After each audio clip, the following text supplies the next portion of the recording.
Derby had been married more than 3 years on that August day when I got that telegram from Maine. I had not seen him for 2 months, but had heard he was away on business. Asenath was supposed to be with him, though watchful gossip declared there was someone upstairs in the house, behind the doubly curtained windows. They had watched the purchases made by the servants, and now the town marshal of Chesuncook had wired of the draggled madman who stumbled out of the woods with delirious ravings and screamed to me for protection. It was Edward, and he had been just able to recall his own name and address. Chesuncook is close to the wildest, deepest, and least explored forest belt in Maine, and it took a whole day of feverish jolting through fantastic and forbidden scenery to get there in a car. I found Derby in a cell at the town farm, facilitating between frenzy and apathy. He knew me at once, and began pouring out a meaningless, half-incoherent torrent of words in my direction. "Dan! For God's sake! The pit of the Shoggoths! Down the 6,000 steps! The abomination of abominations! I never would let her take me! And then I found myself there! Yeah! Shub-Nigodath! The shape rose up from the altar, and there were 500 that howled. The hooded thing bleated, Kamok, Kamok! That was old Ephraim's secret name in the coven. I was there, where she promised she wouldn't take me, a minute before I was locked in the library. And then I was there, where she had gone with my body, in the place of utter blasphemy, the unholy pit where the black realm begins, and the watcher guards the gate. I saw a Shoggoth! It changed shape! I can't stand it! I'll kill her if she ever sends me there again! I'll kill that entity! Her! Him! It! I'll kill it! I'll kill it with my own hands! It took me an hour to quiet him, but he subsided at last. The next day I got him decent clothes in the village and set out with him for Arkham. His fury of hysteria was spent, and he was inclined to be silent, though he began muttering darkly to himself when the car passed through Augusta, as if the sight of a city aroused unpleasant memories. It was clear that he did not wish to go home, and considering the fantastic delusions he seemed to have about his wife, delusions undoubtedly springing from some actual hypnotic ordeal to which he had been subjected, I thought it would be better if he did not. I resolved, put him up myself for a time, no matter what unpleasantness it would make with Asenath. Later, I would help him get a divorce, for most assuredly there were mental factors which made this marriage suicidal for him. When we struck open country again, Derby's muttering faded away, and I let him nod and drowse on the seat beside me as I drove.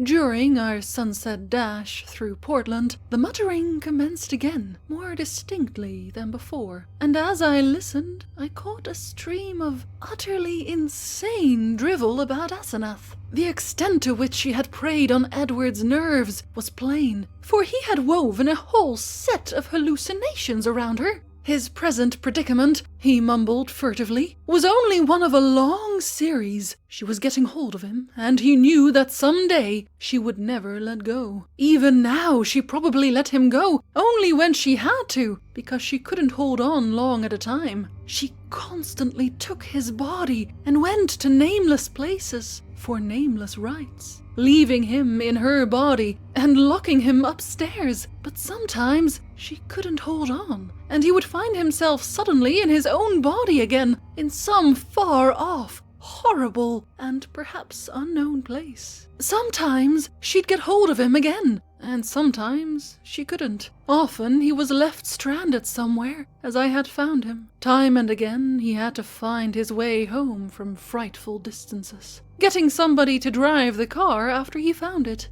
The worst thing was that she was holding on to him longer and longer at a time. She wanted to be a man, to be fully human. That was why she got hold of him. She had sensed the mixture of fine-wrought brain and weak will in him. Some day she would crowd him out and disappear with his body, disappear to become a great magician like her father, and leave him marooned in that female shell that wasn't even quite human. Yes, he knew about the Innsmouth blood now. There had been traffic with things from the sea. It was horrible. And old Ephraim, he had known the secret. And when he grew old, did a hideous thing to keep alive. He wanted to live forever. Asenath would succeed. One successful demonstration had taken place already. As Derby muttered on, I turned to look at him closely, verifying the impression of change which an earlier scrutiny had given me. Paradoxically, he seemed in better shape than usual, harder, more normally developed, and without the trace of sickly flabbiness caused by his indolent habits. It was as if he had been really active and properly exercised for the first time in his coddled life, and I judged that Asenath's force must have pushed him into unwanted channels of motion and alertness. But just now, his mind was in a pitiable state, for he was mumbling wild extravagances about his wife, about black magic, about old Ephraim, and about some revelation which would convince even me. He repeated names, which I recognized from bygone browsings in forbidden volumes, and at times made me shudder with a certain thread of mythological consistency or convincing coherence, which ran through his maundering. Again and again he would pause, as if to gather courage for some final and terrible disclosure. Dan, don't you remember him? Wild eyes, and the unkempt beard that never turned white. He glared at me once, and I never forgot it. Now she glares that way, and I know why. He found it in the Necronomicon, the formula. I don't dare tell you the page yet, but when I do, you can read and understand. Then you will know what has engulfed me. On, body to body to body. He means never to die. The life glow. He knows how to break the link. It can flicker on a while, even when the body is dead. I'll give you hints, and maybe you'll listen. Listen, Dan, do you know why my wife always takes such pains with that silly backhand writing? Have you ever seen a manuscript of old Ephraim's? Do you want to know why I shivered when I saw some hasty notes Asenath had jotted down? Asenath.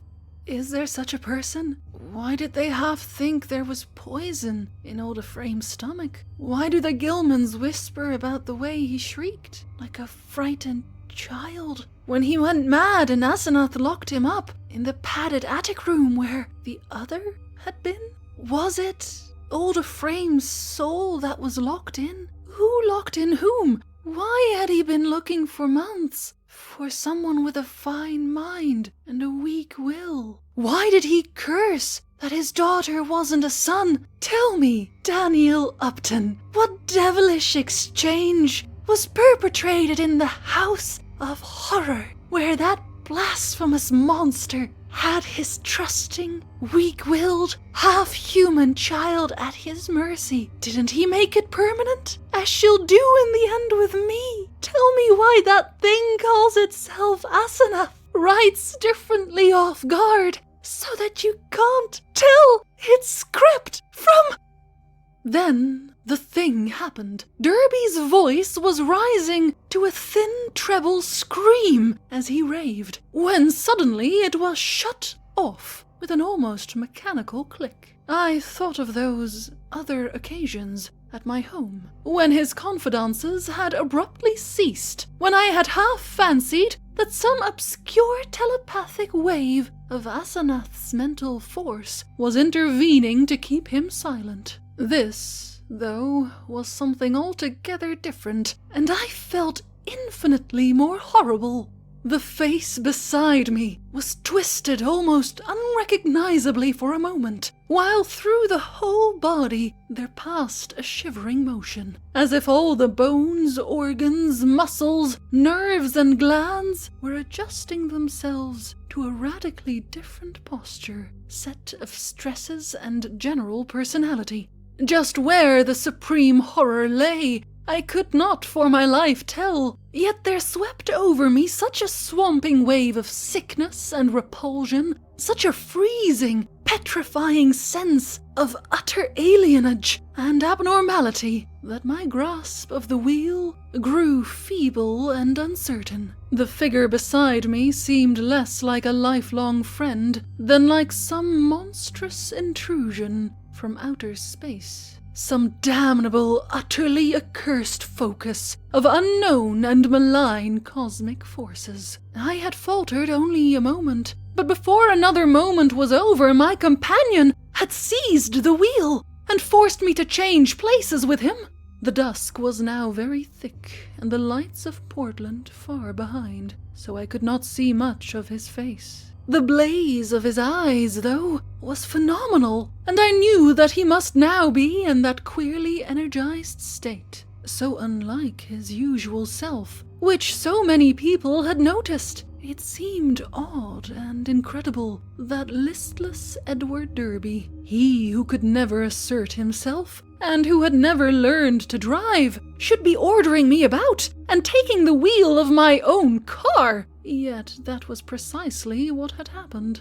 He did not speak for some time, and in my inexplicable horror, I was glad he did not. In the lights of Biddeford and Sacco, I saw his firmly set mouth and shivered at the blaze of his eyes. The people were right. He did look damnably like his wife, and like old Ephraim when in these moods. I did not wonder that the moods were disliked. There was certainly something unnatural in them, and I felt the sinister element all the more because of the wild ravings I had been hearing. This man, for all my lifelong knowledge of Edward Pickman Derby, was a stranger, an intrusion of some sort from the black abyss. He did not speak until we were on a dark stretch of road, and when he did, his voice seemed utterly unfamiliar. It was deeper, firmer, and more decisive than I had ever known it to be, while its accent and pronunciation were altogether changed, though vaguely, remotely, and rather disturbingly recalling something I could not quite place. There was, I thought, a trace of very profound and very genuine irony in the timbre, not the flashy, meaninglessly jaunty pseudo-irony of the callow sophisticate which Derby had habitually affected, but something grim, basic, pervasive, and potentially evil. I marveled at the self-possession so soon following the spell of panic-struck muttering. "I hope you'll forget my attack back there, Upton," he was saying.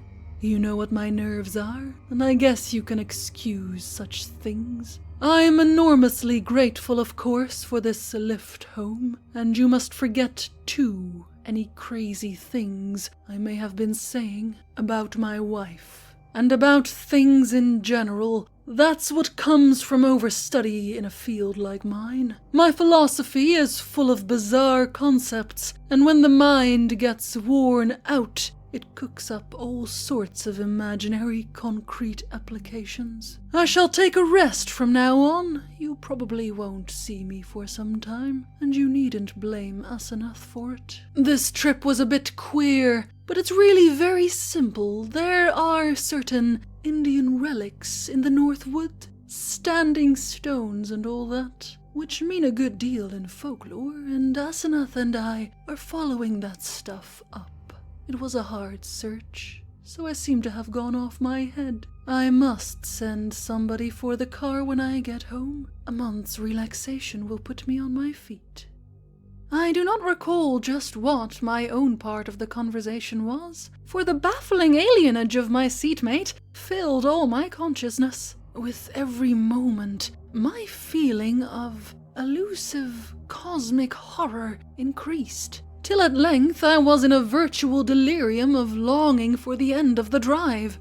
Derby did not offer to relinquish the wheel, and I was glad of the speed with which Portsmouth and Newburyport flashed by. At the junction where the main highway runs inland and avoids Innsmouth, I was half afraid my driver would take the bleak shore road that goes through that damnable place. He did not, however, but darted rapidly past Rowley and Ipswich toward our destination.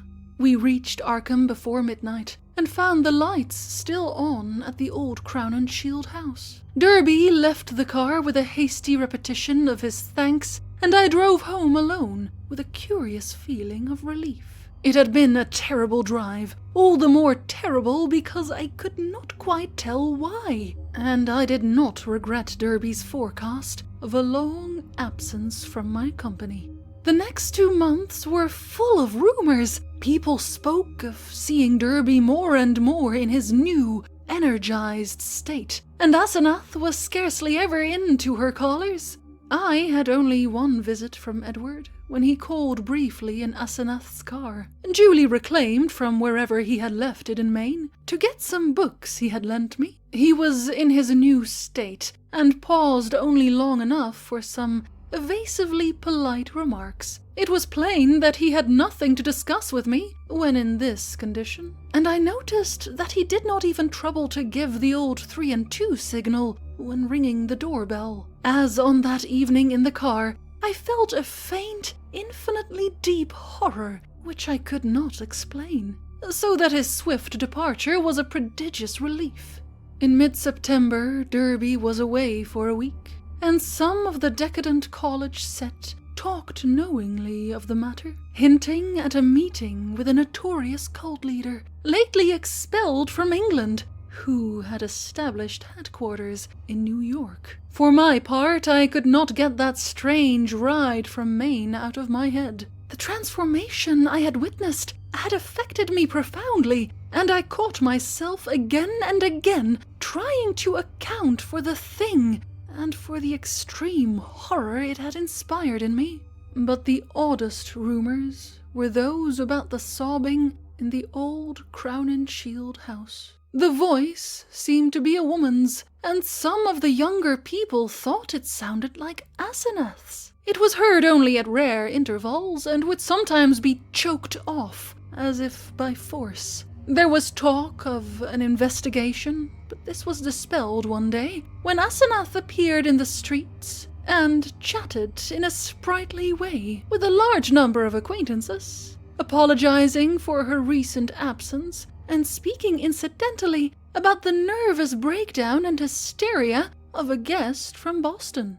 The guest was never seen, but Asenath's appearance left nothing to be said, and then someone complicated matters by whispering that the sobs had once or twice been in a man's voice.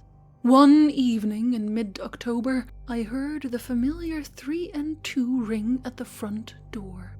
Answering it myself, I found Edward on the steps, and saw in a moment that his personality was the old one, which I had not encountered since the day of his ravings on that terrible ride from Chesuncook. His face was twitching with a mixture of odd emotions, in which fear and triumph seemed to share dominion, and he looked furtively over his shoulder as I closed the door behind him. Following me clumsily to the study, he asked for some whiskey to steady his nerves. I forbore to question him, but waited till he felt like beginning whatever he wanted to say. At length he ventured some information in a choking voice. "Asenath has gone, Dan. We had a long talk last night while the servants were out, and I made her promise to stop preying on me. Of course, I had certain occult defenses I never told you about. She had to give in, but got frightfully angry, just packed up and started for New York. Walked right out to catch the 8:20 into Boston. I suppose people will talk, but I can't help that. You needn't mention that there was any trouble, just say she's gone on a long research trip. She's probably going to stay with one of her horrible groups of devotees. I hope she'll go west and get a divorce. Anyhow, I've made her promise to keep away and let me alone. It was horrible, Dan. She was stealing my body, crowding me out, making a prisoner of me. I lay low and pretended to let her do it, but I had to be on the watch. I could plan if I was careful, for she can't read my mind literally, or in detail. All she could read of my planning was a sort of general mood of rebellion, and she always thought I was helpless. Never thought I could get the best of her, but I had a spell or two that worked." Derby looked over his shoulder and took some more whiskey. I paid off those damned servants this morning when they got back. They were ugly about it and asked questions, but they went. They're her kin, Innsmouth people, and were hand and glove with her. I hope they'll let me alone. I didn't like the way they laughed when they walked away. I must get as many of Dad's old servants again as I can. I'll move back home now. I suppose you'll think I'm crazy, Dan, but Arkham history ought to hint at things that back up what I've told you. And what I'm going to tell you, you've seen one of the changes, too, in your car after I told you about Asenath. That day coming home from Maine, that was when she got me, drove me out of my body. The last thing I remember was when I was all worked up, trying to tell you what that she-devil is. Then she got me, and in a flash I was back at the house, in the library where those damned servants had me locked up. And in that cursed fiend's body that isn't even human. You know it was she you must have ridden home with. That preying wolf in my body. You ought to have known the difference. I shuddered as Derby paused. Surely I had known the difference, yet could I accept an explanation as insane as this? My distracted caller was growing even wilder. I had to save myself! I had to, Dan! She'd have got me for good at Hallowmass! They hold a Sabbath up there beyond Ches and Cook, and the sacrifice would have clinched things! She'd have got me for good! She'd have been I, and I'd have been she! Forever! Too late! My body'd have been hers for good! She'd have been a man, and fully human, just as she wanted to be. I suppose she'd have put me out of the way, killed her own ex-body with me in it. Damn her! Just as she did before, just as she did, or it did before. Edward's face was now atrociously distorted, and he bent it uncomfortably close to mine as his voice fell to a whisper.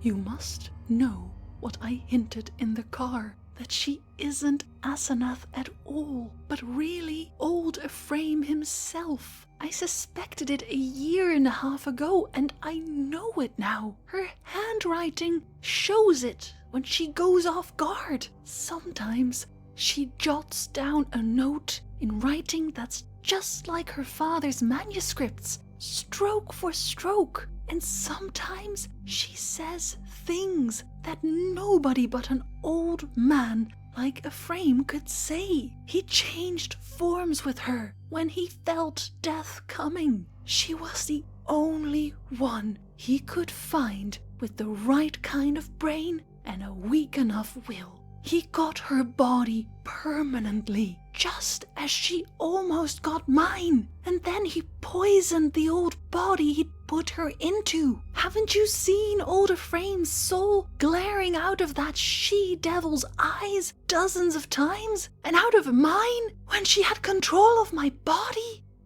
The whisperer was panting and paused for breath. I said nothing, and when he resumed, his voice was nearer normal. This, I reflected, was a case for the asylum, but I would not be the one to send him there. Perhaps time and freedom from Asenath would do its work. I could see that he would never wish to dabble in morbid occultism again.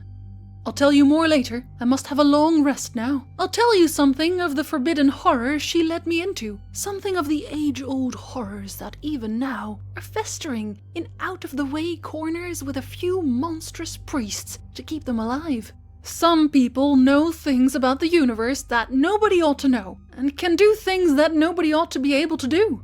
I've been in it up to my neck. But that's the end. Today, I'd burn that damned Necronomicon and all the rest if I were librarian at Miskatonic. But she can't get me now. I must get out of that accursed house as soon as I can and settle down at home. You'll help me, I know, if I need help. Those devilish servants, you know, and if people should get too inquisitive about Asenath. You see, I can't give them her address. Then there are certain groups of searchers, certain cults, you know, that might misunderstand our breaking up. Some of them have damnably curious ideas and methods. I know you'll stand by me if anything happens, even if I have to tell you a lot that will shock you. I had Edward stay and sleep in one of the guest chambers that night, and in the morning he seemed calmer. We discussed certain possible arrangements for his moving back into the Derby mansion, and I hoped he would lose no time in making the change. He did not call the next evening, but I saw him frequently during the ensuing weeks. We talked as little as possible about strange and unpleasant things, but discussed the renovation of the old Derby house and the travels which Edward promised to take with my son and me the following summer. Of Asenath we said almost nothing, for I saw that the subject was a peculiarly disturbing one.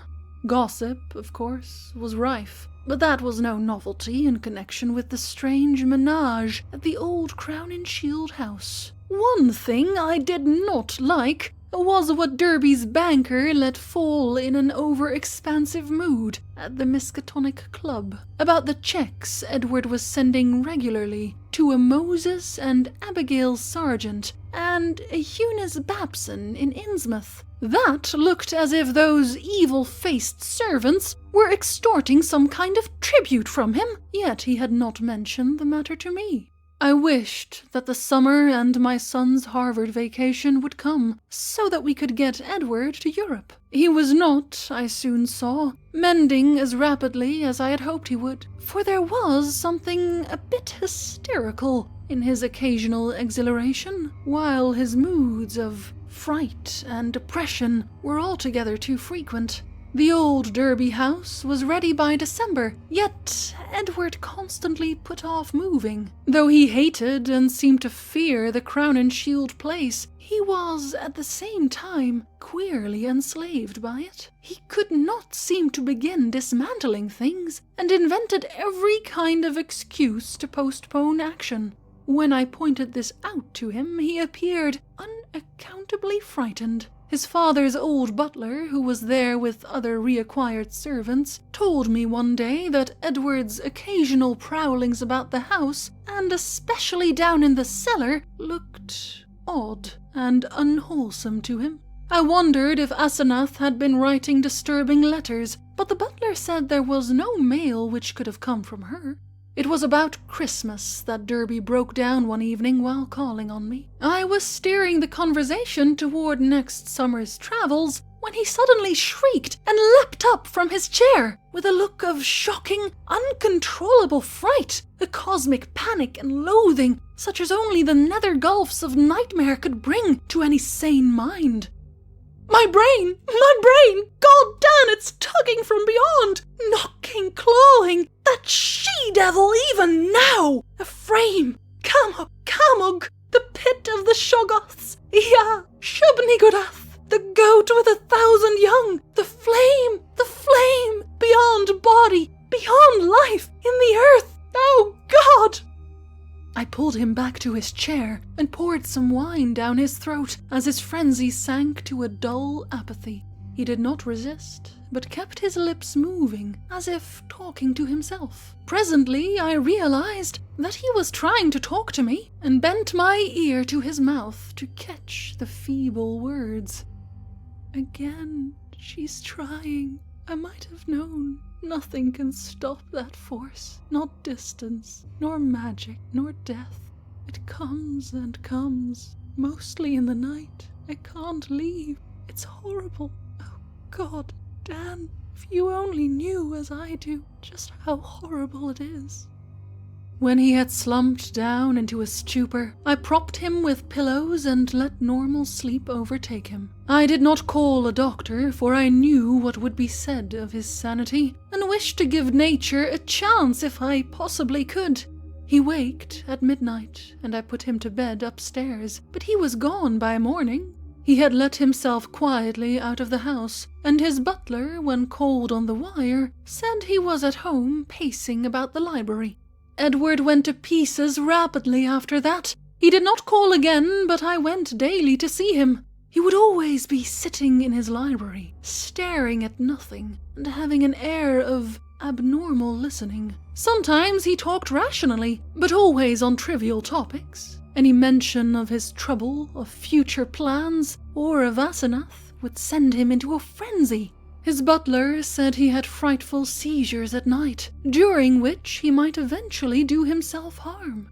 I had a long talk with his doctor, banker, and lawyer, and finally took the physician with 2 specialist colleagues to visit him. The spasms that resulted from the first questions were violent and pitiable, and that evening a closed car took his poor, struggling body. to the Arkham Sanitarium.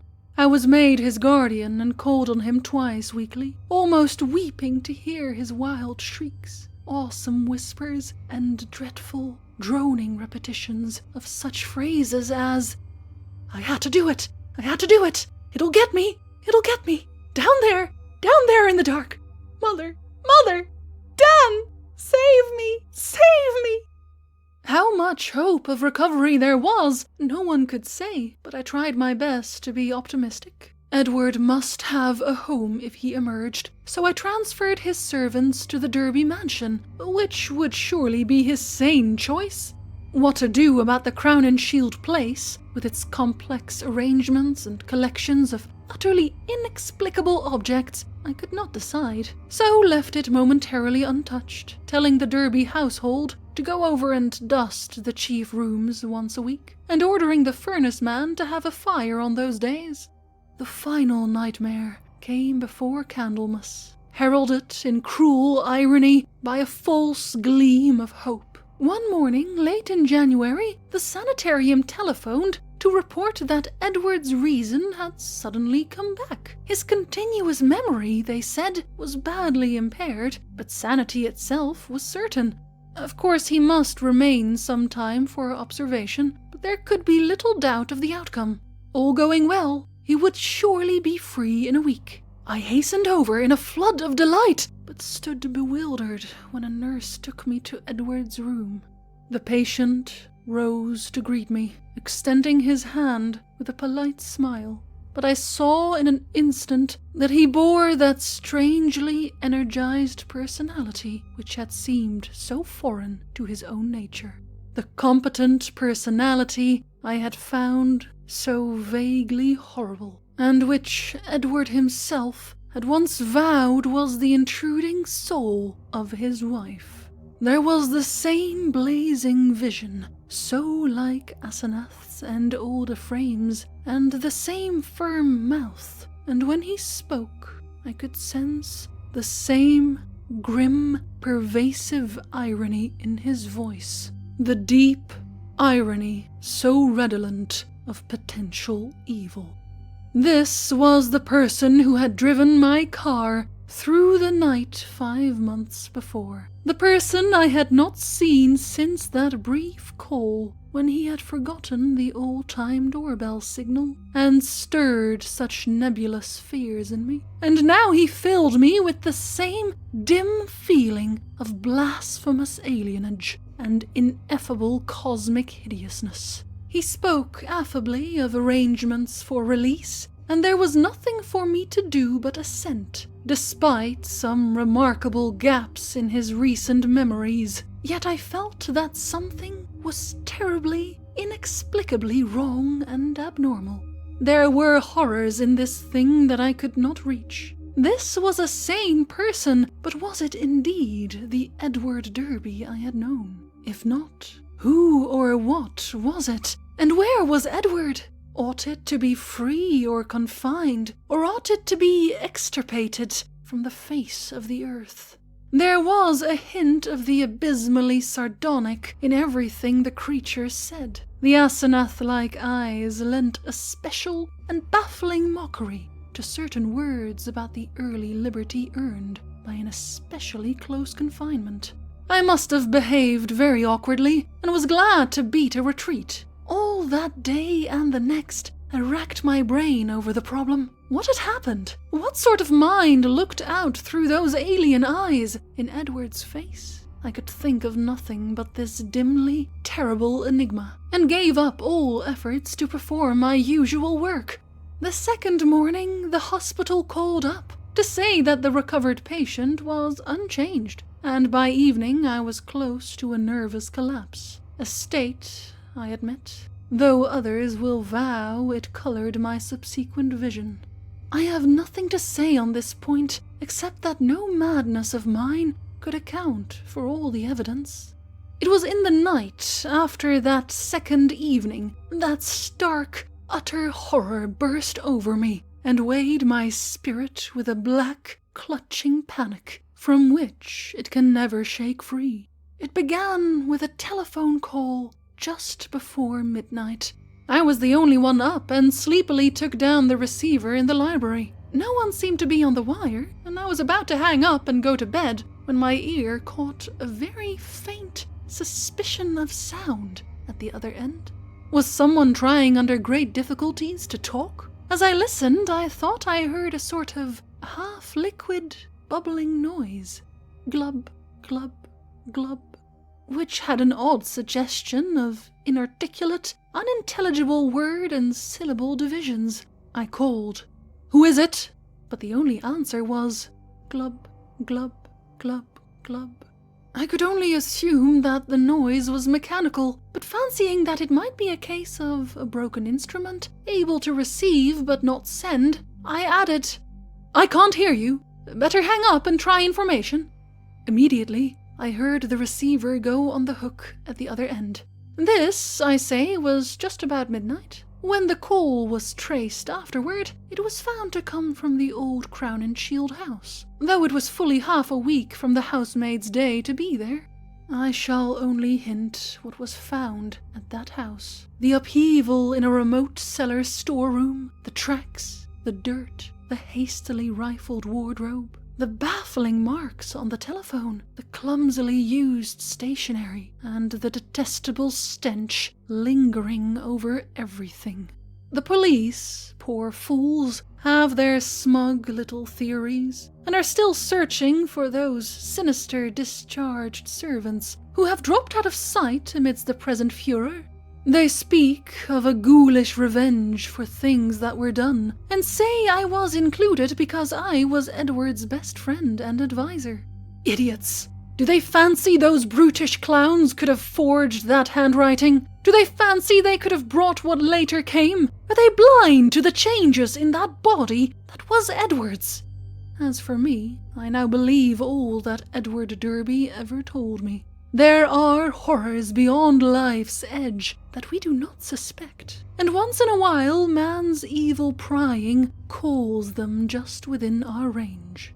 Ephraim, Asenath, the devil called them in, and they engulfed Edward as they are engulfing me. Can I be sure that I am safe? Those powers survive the life of the physical form. The next day, in the afternoon, when I pulled out of my prostration and was able to walk and talk coherently, I went to the madhouse and shot him dead.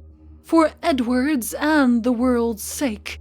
But can I be sure till he is cremated? They are keeping the body for some silly autopsies by different doctors, but I say he must be cremated. He must be cremated. He was not Edward Derby when I shot him. I shall go mad if he is not, for I may be the next. But my will is not weak, and I shall not let it be undermined by the terrors I know are seething around it. One life, Ephraim, Asenath, and Edward. Who now? I will not be driven out of my body. I will not change souls with that bullet-ridden lich in the madhouse. But let me try to tell coherently of that final horror. I will not speak of what the police persistently ignored, the tales of that dwarfed, grotesque, malodorous thing met by at least 3 wayfarers in High Street just before 2 o'clock, and the nature of the single footprints in certain places. I will say only that just about 2, the doorbell and knocker waked me. Doorbell and knocker both, applied alternately and uncertainly in a kind of weak desperation, and each trying to keep Edward's old signal of 3 and 2 strokes. Roused from sound sleep, my mind leapt into a turmoil. Derby at the door, and remembering the old code. That new personality had not remembered it. Was Edward suddenly back in his rightful state? Why was he here in such evident stress and haste? Had he been released ahead of time, or had he escaped? Perhaps, I thought, as I flung on a robe and bounded downstairs, his return to his own self had brought raving and violence, revoking his discharge and driving him to a desperate dash for freedom. Whatever had happened, he was good old Edward again, and I would help him. When I opened the door into the elm-arched blackness, a gust of insufferably fetid wind almost flung me prostrate. I choked in nausea, and for a second scarcely saw the dwarfed, humped figure on the steps. The summons had been Edward's, but who was this foul, stunted parody? Where had Edward had time to go? His ring had sounded only a second before the door opened. The caller had on one of Edward's overcoats, its bottom almost touching the ground, and its sleeves rolled back yet still covering the hands. On the head was a slouch hat pulled low, while a black silk muffler concealed the face. As I stepped unsteadily forward, the figure made a semi-liquid sound like that I had heard over the telephone. Glub, glub, and thrust at me a large, closely written paper, impaled on the end of a long pencil. Still reeling from the morbid and unaccountable fetter, I seized the paper and tried to read it in the light from the doorway. Beyond question, it was in Edward's script. But why had he written when he was close enough to ring? And why was the script so awkward, coarse, and shaky? I could make out nothing in the dim half-light, so edged back into the hall, the dwarf figure clumping mechanically after, but pausing on the inner door's threshold. The odor of this singular messenger was really appalling, and I hoped, not in vain, thank God, that my wife would not wake and confront it. Then, as I read the paper, I felt my knees give under me and my vision go black. I was lying on the floor when I came to, that accursed sheet still clutched in my fear-rigid hand. This is what it said. Dan, go to the sanitarium and kill it. Exterminate it. It isn't Edward Derby anymore. She got me. It's Asenath, and she has been dead 3 months and a half. I lied when I said she had gone away. I killed her. I had to. It was sudden, but we were alone, and I was in my right body. I saw a candlestick and smashed her head in. She would have got me for good at Hallowmass. I buried her in the farther cellar storeroom under some old boxes and cleaned up all the traces. The servants suspected next morning, but they have such secrets that they dare not tell the police. I sent them off, but God knows what they and others of the cult will do. I thought for a while I was all right, and then I felt the tugging at my brain. I knew what it was. I ought to have remembered. A soul like hers, or a frame's, is half detached, and keeps right on after death. As long as the body lasts, she was getting me, making me change bodies with her, seizing my body and putting me in that corpse of hers, buried in the cellar.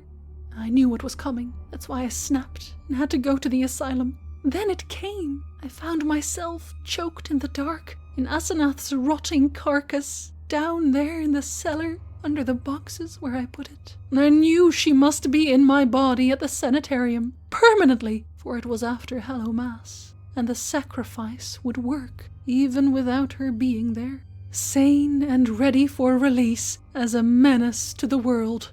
I was desperate, and in spite of everything, I clawed my way out. I'm too far gone to talk. I couldn't manage the telephone, but I can still write. I'll get fixed up somehow and bring this last word and warning. Kill that fiend if you value the peace and comfort of the world. See that it is cremated. If you don't, it will live on, body to body forever. And I can't tell you what it will do. Keep clear of black magic, Dan. It's the devil's business. Goodbye. You've been a great friend. Tell the police whatever they'll believe, and I'm damnably sorry to drag all this on you. I'll be at peace before long. This thing won't hold together much more. I hope you can read this and kill that thing. Kill it. Yours, Ed. It was only afterward that I read the last half of this paper, for I had fainted at the end of the 3rd paragraph. I fainted again when I saw and smelled what cluttered up the threshold where the warm air had struck it. The messenger would not move or have consciousness any more. The butler, tougher fibred than I, did not faint at what met him in the hall in the morning. Instead, he telephoned the police. When they came, I had been taken upstairs to the bed. But the other mass lay where it had collapsed in the night. The men put handkerchiefs to their noses. What they finally found inside Edward's oddly assorted clothes was mostly liquescent horror. There were bones, too, and a crushed-in skull. Some dental work positively identified the skull as Asenath's.